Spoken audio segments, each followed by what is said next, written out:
Honest trailer commentaries for Secret Invasion. I'm Spencer J. Gilbert. That's Lon Harris by my side. And yeah, we're going to tell you everything you missed from Secret Invasion, episodes 1, 2, 3, 4, 5, and mercifully 6. We're also going to show you deleted scenes from the Honest trailer. We're going to have some Q&A, so any questions you may have, like why, put those in the chat. And then we'll tease you with next week's Honest trailer. Look. always a good time when you're like, look.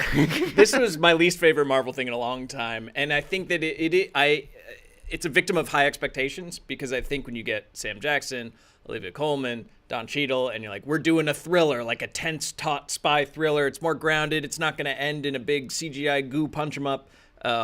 Who's who? We don't know. Alliances will be forged and broken, and anyone could be a Skrull. It was not that.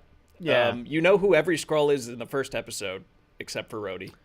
Yeah. And then it's just, what was this? What would you call this show? I mentioned this while it was going on. I think that in the same way that Boba Fett Star Wars show was like, we're gonna do a crime show, but not really. We're gonna take stop committing those crimes. We're gonna take like the tropes and the ideas and the settings of a crime show, but really just make a Star Wars show. I'm a crime kingpin, but not for crime, for enforcing the laws of crime. Wait, I'm a cop. Right. Oh, crap, I'm a cop again.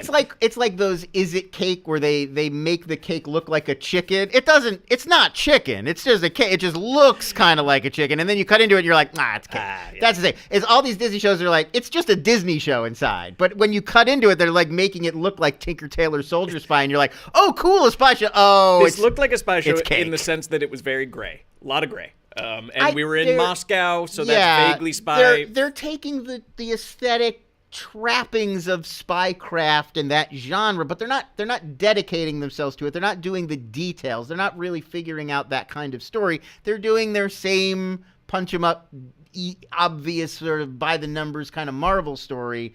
It's just like with a dusting of that on top to sort of trick you into thinking you're watching something that's genuinely different. And it's not. It's so oversimplified. Like that, the whole show opens with a guy who we've never even met, like some rando, yelling at Martin Freeman. It's not really Martin Freeman.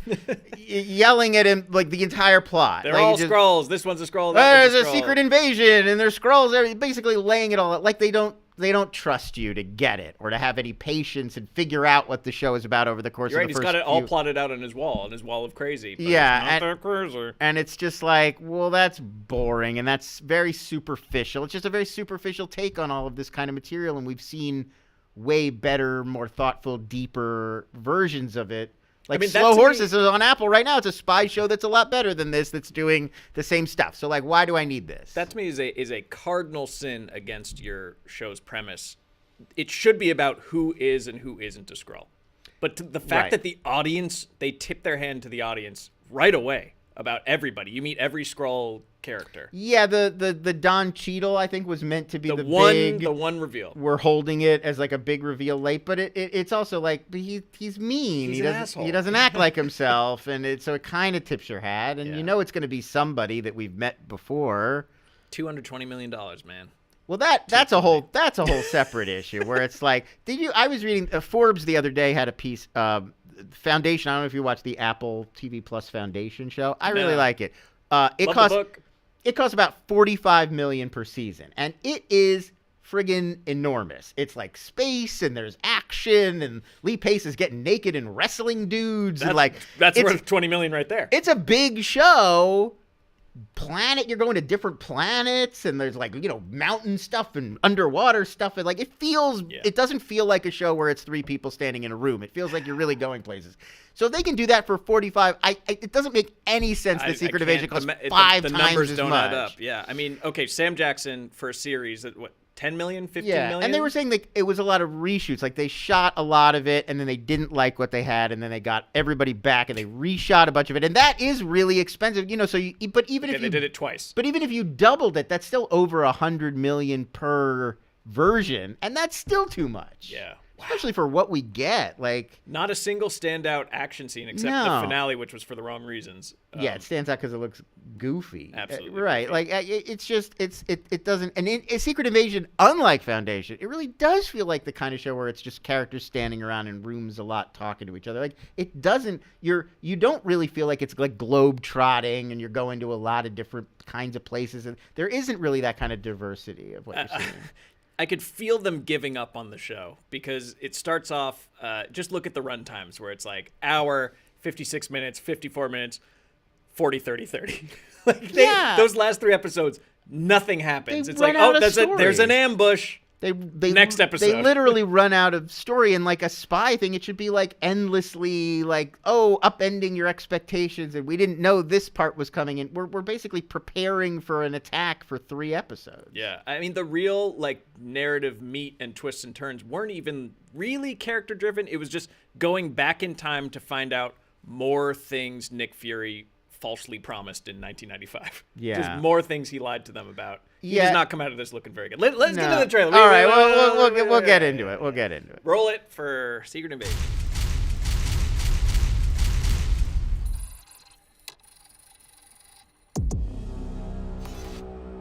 That is what it's like with Spectrum Internet. That's how long it You takes. see Marvel films fail at the box office. The CEO suggests they've cheapened the brand. And let's be honest, you probably started skipping shows entirely. Yep. Now, get ready for a series that proves if it's not time to scrap the whole thing, Disney should at least pause until their next batch of Chris is ready.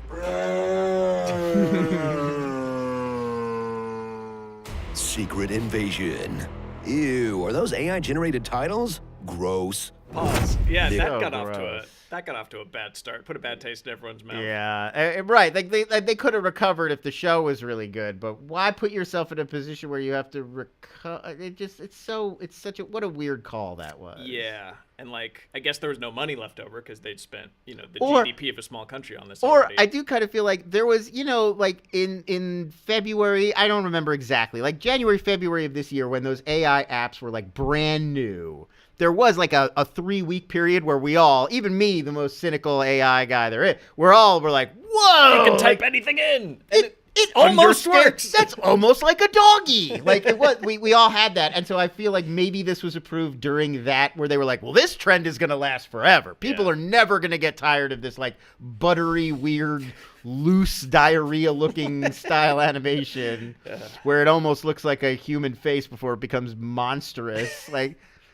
What? Just Sam Jackson looks like Ian Miles Chong. This is perfect. Even Roll if it. you had like animators, even if you had that as your aesthetic, like make it look like it's that weird AI, like sort of where everything's slipping psychedelic into the next image, but have real people do it. Don't actually do an AI. Not a great, so junky, especially during a strike. Not a great time for that to come out. It still looks like junky. Like I'm not saying it'll never get better, but it doesn't look good enough for TV today. No, and it looks like I could make it on my computer looks at like home. you could type in the right prompt of Right. like make me an extremely gooey version of Sam Jackson. Right, like what if green people, but gooey.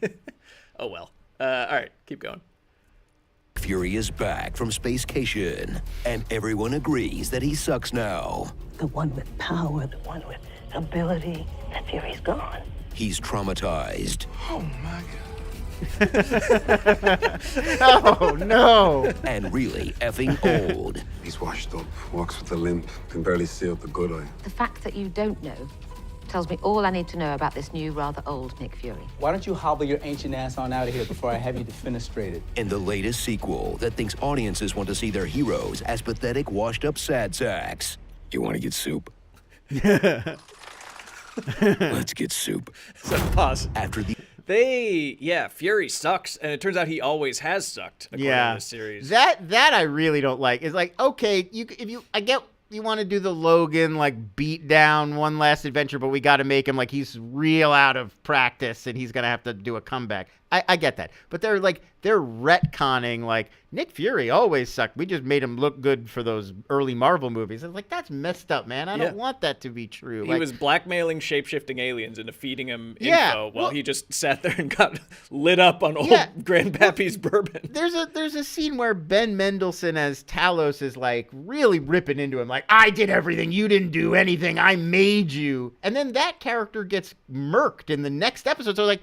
Well, you're building up this other guy over to like this was the real power behind Nick Fury all along. Nick Fury always sucked. And Nick Fury, he doesn't even fight back at that point. He's just like, yeah, well, you need my ass now. I saved your life last scene. You done being mean to me so we can finish the show? That's literally like what he says. And but it's like so you're like in using wrestling terms, like you're using Nick Fury to put over Talos, but that Talos is gonna die. There's no need to put him over. Nick Fury will never. And then they're just taking him apart with his eyes from a cat scratch. He's a fraud. He's a fraud.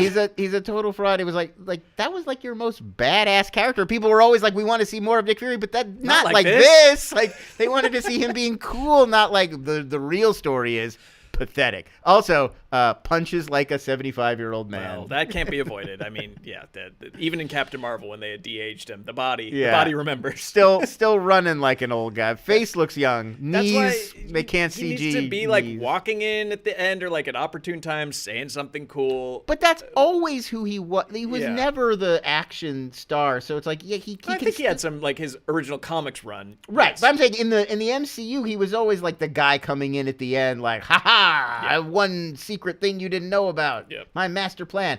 That's who Nick Fury is, and that's who we want to see. Instead, it's the opposite. He's constantly being knocked on his heels. I didn't see this coming. Yeah. It's really bad. All right. Made me sad. Keep going. The events of Captain Marvel, a movie you totally remember the events of, right? Right? The aliens who look like Piccolo's left nut are still stranded on Earth. Fury has phoned in, finding them a new planet. I knew within a few years of searching that there was no other planet out there for you. And he won't even carve out a chunk of Norway to crash on. Now, Skrulls have infiltrated our society to find a long-term home. In the second Marvel show about how refugees are secretly terrorists. One world. One people. One world. One people. Home in my own skin. Home in my own skin. Uh-oh, the villains are in the right again. Quick, do the thing. There were still people in there. This is the only language these people understand. That's better. Deep State good. So strap in for... Look, I hate the type of criticism that's like, let's pick apart the villain's plan because it doesn't make sense. Sometimes it's funny. But the Skrulls' plan in this movie. Well, okay. There's 1 million of them already on Earth, and they're the UK's prime minister. Yeah. They're incredibly influential figures throughout government, media, everything you'd need or want to maybe like carve out a bit of land for yourself or pass some anti-Skrull discrimination laws.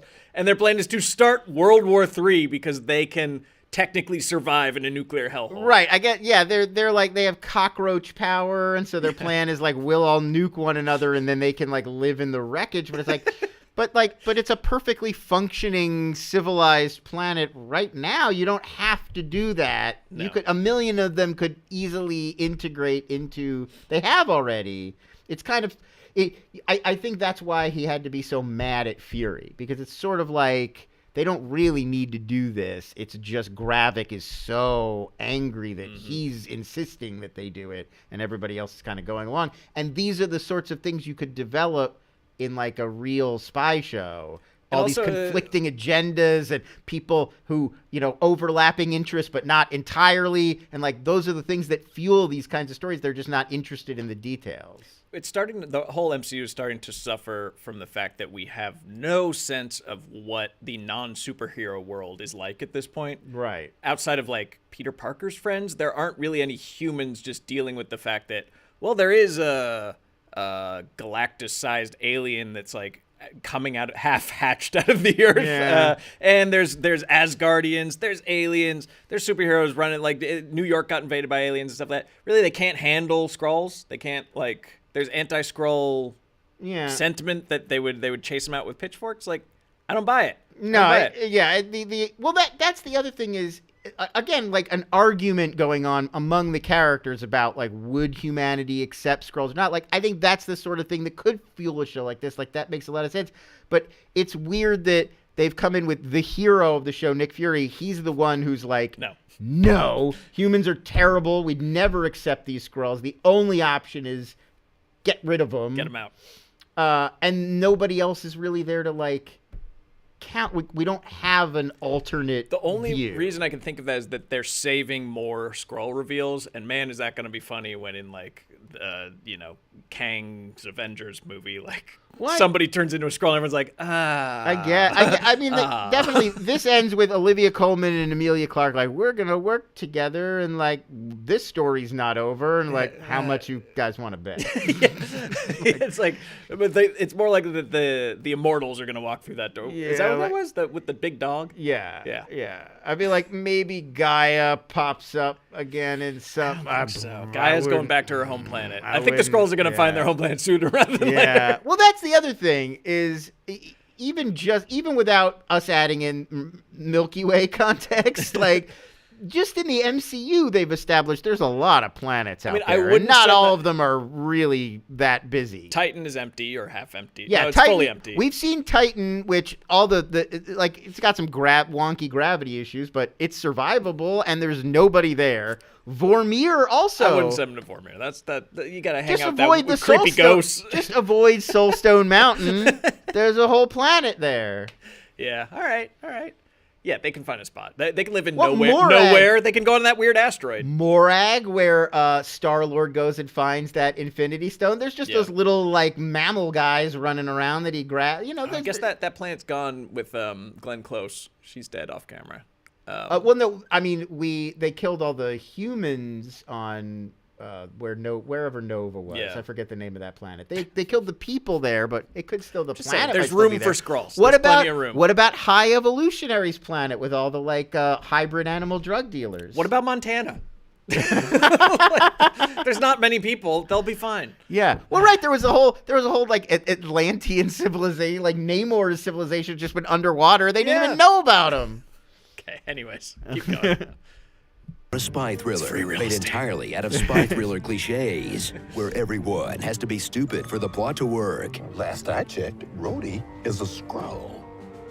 What? And even the Skrulls stick with one face Kind to of the cut down first on thing production you costs. cover. Not gonna try a white guy for a Russian soldier? Okay. As Fury and friends will do anything they can to stop World War III without calling the Avengers. Pause 1 second. Can't keep depending. Pause. The choices, I mean, I know it's just like casting and who cares, but they're all in Russia. And it's like you got an Australian, black guy, English accent. Nobody is like, I'm going to try to blend in with Russian folk. Well, because they're Skrull. Like the whole bit, their advantage is they could be anybody. Yeah.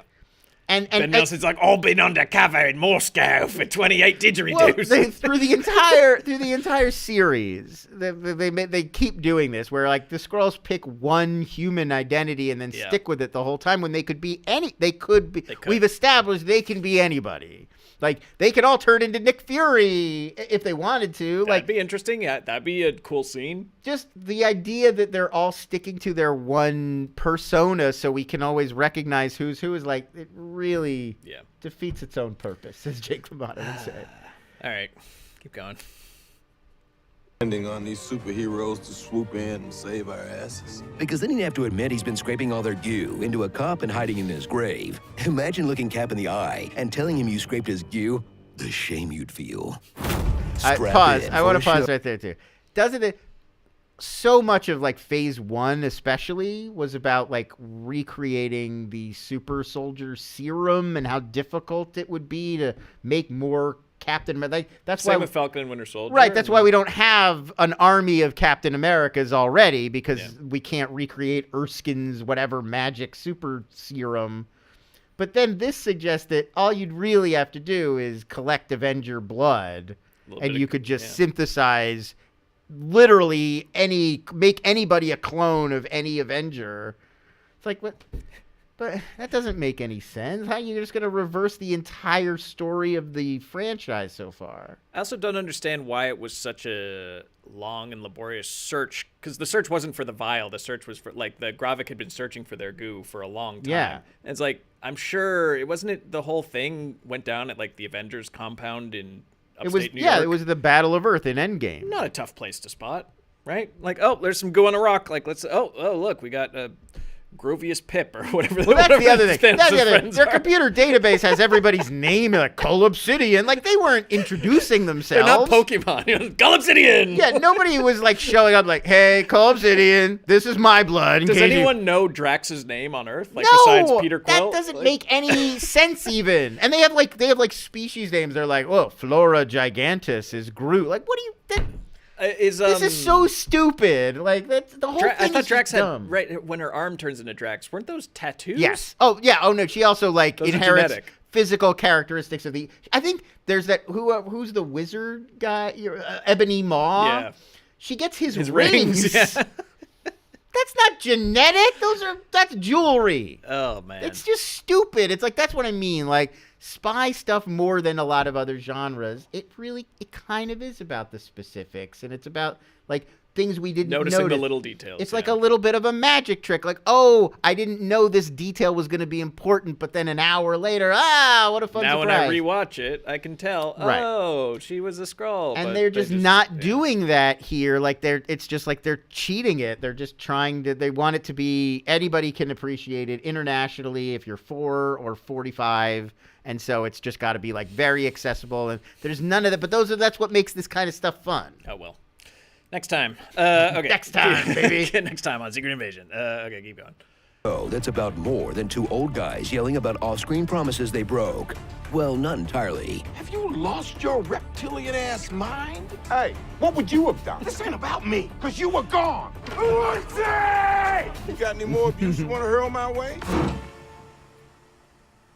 Going for a walk. It's also about Emilia Clarke, who co-stars as Gaia, because she can't turn down the chance to learn another made-up language. She's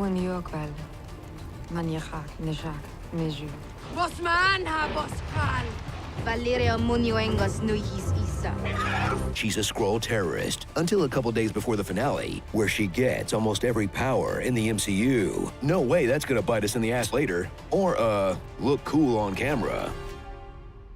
Pause. Also, it's not Emilia Clarke's fault, but man, like, she's really good and has been a part of some really bad things. Although I didn't love her as Sarah Connor in the old Genesis. Yeah, but I think in Game of Thrones she's fantastic. She's not bad in this. But yeah, it feels like things don't know how to use her. Like, Khaleesi, Daenerys was such an iconic character, and she's so great. But I don't feel like any of the other projects she's been in, they know, like, what to do to get that Emilia Clarke-ness that we all like out. And this feels like it's such a bland character. It's kind of, there's really nothing to Gaia other than, like, I never really felt the familial connection between her and Talos, which is what it's really built on. Is like, that was her father? Like, why did they, whatever. I gotta keep going. It's not her fault. It's not her fault. She's great. It's also like that big fight at the end. Like, it's just hard to put yourself in her perspective. Like, she's injected with the blood of all of these aliens she's never met. How does she know, like, oh, there's a guy, Drax, who's strong. I'm gonna get his arm so I can punch better. Wouldn't she be like, Hulk is the strong? Like, how is this working? When she impersonates Nick Fury, she got all of his memories. Did she get everything he knows? They have a machine that does that, but I don't know if she did that to him. Maybe because she seems to be able to carry on if you think about it, Nick Fury is her dad's friend. So like Uncle Nick. If you had to impersonate your dad's friend, like with somebody your dad's friend knew really well, that would be really hard. Like I don't think I could. That'd be tough. Like I know some stuff about my dad's friends, but not those kind of details where I could be like believably having a conversation with somebody they've known for 20 years. And at one point they'd be like, we never fished together at Snake River. Yeah, Canyon. why do you keep saying it's me? Like, I don't. The Bays. Yeah, like that's not my nickname. Like, right? It's like I don't know them in that context. It'd be that's a really hard. So, but think about it. Her performance. She's acting like her father's friend, very believably. Yeah. But she's pretending to have radiation sickness. Yeah. So like that's quite a performance that she's giving. That's Also, I assume Oscar-worthy that work from Gaia. All of like real Rhodey and real Office Tim and all those guys, like, how are they not melting from radiation sickness? Skrulls are impervious. They're okay. No, Even but when they're in the little cages in the nuclear reactor. Yeah, no, that's a plot hole. Okay. Just checking. Okay, keep going. Joining the fight is British spy master Sonia Falsworth. Olivia Colman summons Hulk-like strength to carry the series on her back, armed with the one comedy bit of saying mean things in a friendly way. I'm very good at being your bestie. I'm also devilishly good at being not your bestie. Well, now that's confirmed. Let's party, shall we? She's good. I mean, Not she's just very good you at this threatening bit. you with murder. That's what all the podcasts are about. She's cheeky. Yes. And old favorites return, like Office Tim, who's been a Skrull since who gives a shit? Maria Hill, who's bravely sacrificed to give her boss a little extra pizzazz. Sharon Carter, who, no, she's not a Skrull, so she just randomly turned into an arms dealer. Yes. Okay. And Colonel Rhodes, who's revealed to have been a Skrull since at least the death of Tony Stark, and maybe even earlier. Honestly, they've been hinting that he's a shapeshifter since day one. That would have been so incredible if they brought back Terrence Howard. yeah. Like, the real Rhodey's down here. Like, here he is. And it's just Terrence Howard like, you guys didn't notice? It looked totally different? Yeah.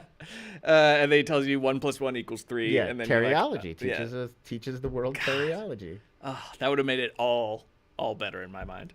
Yeah, I mean, at this point with the Ralph Boner stuff, like they're right on the edge of just giving us what we want anyway in terms of like the meta jokes. Like, just bring back Terrence Howard. What do you got to lose? Everyone just shrugged their shoulders when when Rhodey showed up with a different face. Yeah. Like, oh yeah. Oh, hey, yeah. yeah, but that was Yeah. scroll mind control. Ooh. They got in our heads. Oh well. Okay, keep going. Been wondering about that Massage your Bruce Banner temples for a too. spy thriller without any tension. About a hero who thinks humans are full of hate. There's not enough room or tolerance on this planet for another species. Plunges Earth into a race war. This made me really uncomfortable. Vigilantes killing innocent humans This is the Then end of the nips back into show. space with one of the good ones while we're left to pick up the pieces. Because it turns out, Nick Fury always has his eye on the bigger picture. When can he get his next drink? Fine shot. Nostrovia. I'm pretty sure you recollect my drinking choice is bourbon. But bon, I piva miliardina tosto più mai brustia. How about a drink instead? I wouldn't say no. I wanted to share my favorite liquid lunch with you. Happy Van Winkle. This is a tasty bourbon. Starring Mace Winded, Game of Clones, Devil in a Blue Suit, Kingsley Bidadieu. No, mate. I'm I'm undercover. I want to point out something about how cheap this looked for a $220 million show, or because there's so many superheroes and galactic overlords and stuff, no one gives a shit about the U.S. president.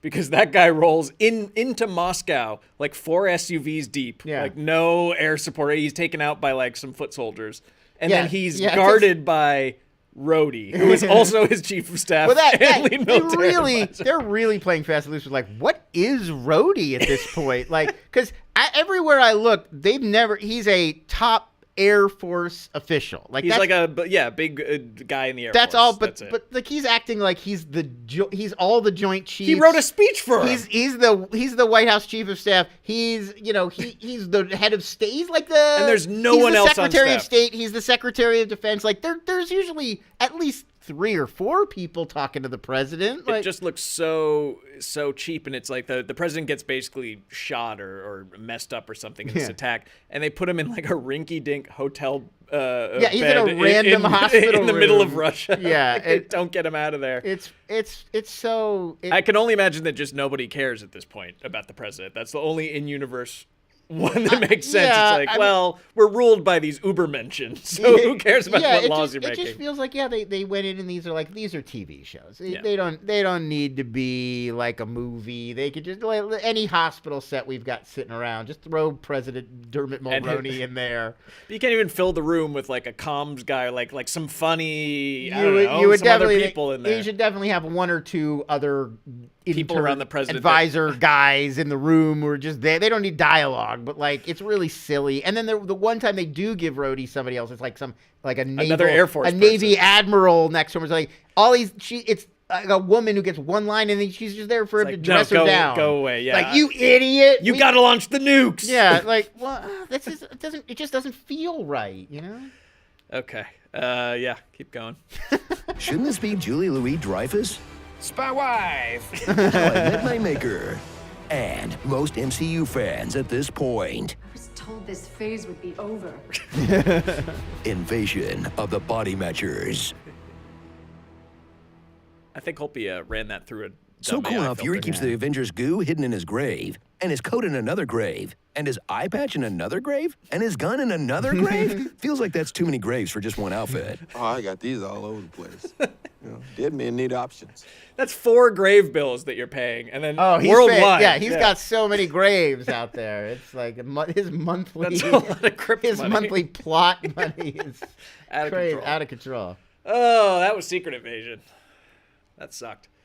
Can we stop doing these? I don't want to do any more. I don't want to watch shows. any more bored. MCU shows. I'm tired. Definitely done with those. Loki season 2 is next. They'll bring me back with Loki season. I like Loki season 1. We're getting some kind of exciting McDonald's tie-in. I don't know if you saw that ad. But McDonald's is teasing some kind of Loki season 2 collab. We're gonna get a Loki. It's Loki a meal. multiverse burger. Yeah, we didn't torture the cow. Whatever the Loki and Sylvie burger is. Okay. Hamburgers eat people. Rand McNally. Let's. The sandwich just took a bite out of me. Thank you for watching. Please subscribe, like, and subscribe to watch the slow but steady deterioration of us and the MCU. Boy, too many more of these Disney Plus shows. Yeah, we made a funny song. You should watch the character actor song. We have a really fun extra video coming out next week with next week's honest trailer. I hope you guys like. And now let's see if we have any outtakes from Secret Invasion. Starring Samuel Old Jackson. No action, Jackson. Black in the USSR. Mother Gaia. Con Cheadle. One Night in New Skrullis. Sneaky Blinders. Orc Cop. Ben Meddlesome. Rudely Dench. Fallsworth Bentley. The Old Scroll and Chain. Once you go black, you... Never mind. Mighty Morphin Powered Strangers. QAnon. Very QAnon. Twins. Very QAnon. So Fury never told the Avengers about his wife. And what did you want? To call myself beloved. Just like Hawkeye and his secret family, and Tony Stark's daughter, and Bruce Banner's son. Why all the secrecy? Aren't they all friends? Was Happy calling tips into TMZ or something? Yeah, a lot of secret or big reveals, and it's like, they have a relative? Yeah, like, whoa, you have a family? Like, they're work friends. They would. Like, well, the most, I get that they wouldn't tell the public, but like one another. The most insane reveal that they could do at this point would be that one of the Avengers has a platonic non-work friend. Right, just somebody this is scary. Thor had a roommate. I'm saying they get integrated because like that was Sam Wilson originally, but then they end have up to give him getting pulled into the family. Got to join the family business. Yeah, like Aquafina's gonna get powers by Shang-Chi too. 100%. If she doesn't already, they give her like an armor and a bow. They give her like some magical weapon She'll be or Hawkeye something, Jr. but in a minute. they'll figure it out. Yeah. All right, let's move on to the Q&A. Matan Valencia says, why doesn't Disney just force Feige and Iger to retire? They are Disney. They can't be forcing themselves. There's a board. There is a board that could theoretically force at least Iger out and then replace him with somebody who could force Feige out. But They just brought Iger back. They're not. Yeah, doing they like Iger. They and all think of these Iger's things doing are good. I don't know what the timeline is, but like these aren't Chapek shows. And Iger started the whole like we're going into Disney Plus strategy, or we're expanding the MCU into television. Yeah, I mean, at this point, most of the Chapek stuff has been sort of reversed, or like we're definitely back in Iger Town now. Yeah. But yeah, I mean, I don't think the Disney board has lost faith in Bob Iger. I think a lot of what's going on right now is more like industry wide, and they all have to figure out what the next play is because streaming didn't pan out. Yeah. So Adam Halbert asks, does Marvel just generally suck at doing spy stuff? I feel the Russos set ridiculous expectations with Winter Soldier. Yeah. Well, I mean, it's a good thriller. I don't think that was even... does that qualify as a spy movie? I mean, it's a good movie. I don't mean to knock it, but it's that same. It's like a dusting. Yeah. It's like it's gingerly sprinkled with sort of spy. They go on the lam, but then they're like ephemera. fighting a helicarrier at the end. It's and still an MCU movie, just with like a smattering of spy trope kind of stuff or conspiracy thriller kind of material. But it's not fully into that genre. It's Marvel. It's its own genre. Yeah. Adam Halper writes, if the VFX artists get unionized and demand more time, is there hope we can stop seeing the floating heads and distorted Drax arms? Now, I think I just saw something this morning. The MCU VFX houses are unionizing. Is that they're like they're taking the first steps towards Yeah. that. But yes, it is good news, and it's like give us time to finish. Like, well, and, yeah. What people don't really think about is how much that impacts like the larger decisions about what is going to get animated versus what doesn't. Like you see those shots of like there was one from this show where it's Nick Fury holding a gun that could have easily like a sci-fi looking gun, but that could have easily been designed by a prop house. But if you see the behind the scenes, it's Samuel Jackson sitting in a green room and he's holding like a prop that's got Mark because they're going to come and CG turn on it top. into a gun, yeah. That's not because there's no way to build a real gun. It's because a prop person would have been unionized and that would cost them a lot of money to pay somebody to build it. Whereas an animator, a VFX animator is not unionized. Yeah. It's a lot cheaper to pay that guy to make a gun in the computer than it would be to pay a craftsman to make a gun in person. So if we fix that, if everyone was in the union and there wasn't they would cheaper, obviously go with the thing that makes sense and looks better. Exactly. So we would fix a lot of these issues just by not making VFX a shortcut that's cheaper, but by making it just, well, those are different artists you'd have to pay fairly. Yeah. Which of course we should do just because the artists deserve to be paid fairly, but as a side benefit, it would also make the shows and films look better. Yep. A lot of good stuff here. Let's see. So we could go. Yeah, Luis Valenzuela. So the human hostages in the radioactive Skrull compound, they okay? That's just a I plot assume they were hole. also just like Jesse Eisenberg feeding a senator a Jolly Rancher, just pushing iodine pills in their mouth. You know? One Skrull had that gig. Well, I mean, you know, like they put something that they've insulated that room in some.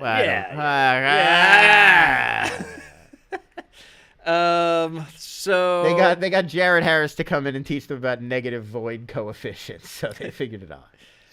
That was a Chernobyl. Matan Volansky, why was Andor the GOAT while almost every other Marvel and Star Wars Disney Plus original crashed and burned? I wouldn't say every other one. Like they came out to a hot start with you had your WandaVisions and I think Loki season 1 was pretty good. Yeah, otherwise everything's been pretty mid to bad. Yeah.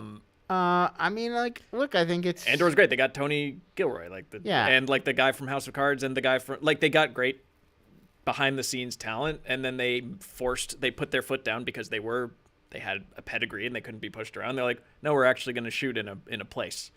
We're going to shoot it in a field. Yeah, we're going to a real field. Damn it. Right. Yeah. I mean, however, I wasn't there behind the scenes, but whatever Tony Gilroy did or said, however he pitched it. He convinced them to let him work in a different way than they've been working. And I think from most people's perspective, or at least most fans' perspective that I've talked to, that definitely seems to be the preferable way to do these shows. Yeah.